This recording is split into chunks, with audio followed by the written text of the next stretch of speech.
Климанов Роман Олегович. Это мой друг. Да?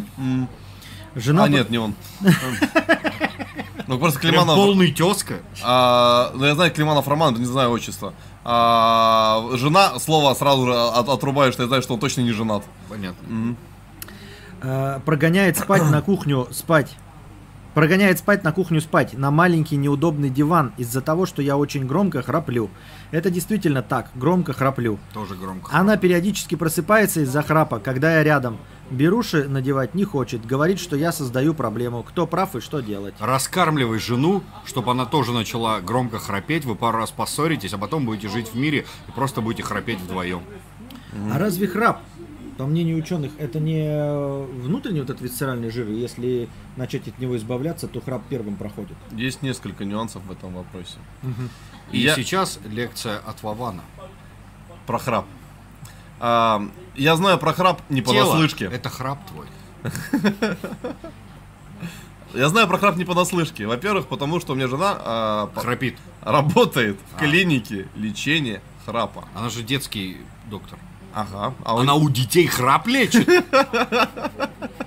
Такие свиноматки, блядь, лежат. Да, просто такой маленький. Нет. У нее есть научный руководитель. И, как и все порядочные люди, обычно с научными руководителями остаются теплые отношения, если неадекватные. Вот. Ей повезло. Очень классный мужик. Вот. В клинике лечения храпа, Снор Клиник называется, в Питере есть такая. И есть несколько причин храпа. Избыточный вес – одна из них. Также и избыточные ткани, вот, которые образуются там в носоглотке, они могут оттекать, они могут быть просто гипертрофированных размеров, и из-за этого вот этот физический храп возникает.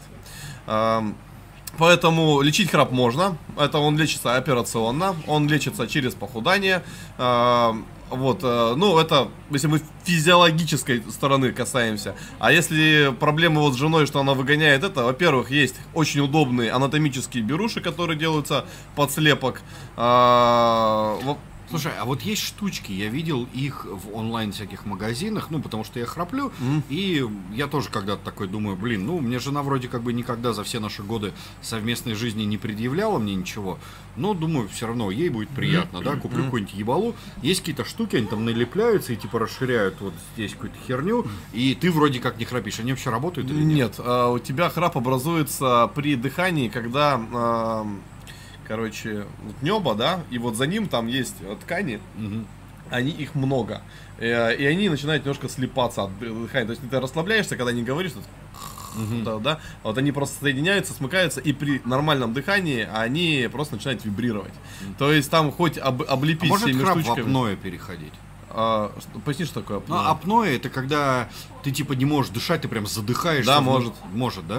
Да. Это есть нарушение сна из-за храпа, и, думаю, апноэ попадает под эту градацию. И да, ничего хорошего. Ничего хорошего. Тройка. Я худая, мой храп сравним с мотором Боинга. Как бы так. У него просто комментарий. Может, смещение этой... Да, еще может быть искривленная перегородка, может быть там проблемы в слизистых, которые вот там внутри башки, их не видно. Хоть какая ты худая, короче. Блядь, я просто представил женщину, у которой видно. Вот эти вот так вот глаз закрывает немножко вот здесь посередине. Поэтому, если есть храп, есть его физиологическое обоснование. Оно, скорее всего... Подожди, ты поймешь. Если делаешь аппликации, то в МТС, если нет, то настройку. Это просто из истории про Валдиса. Там... Я понял, не просто. Да. Внутренний мемасик. Ага.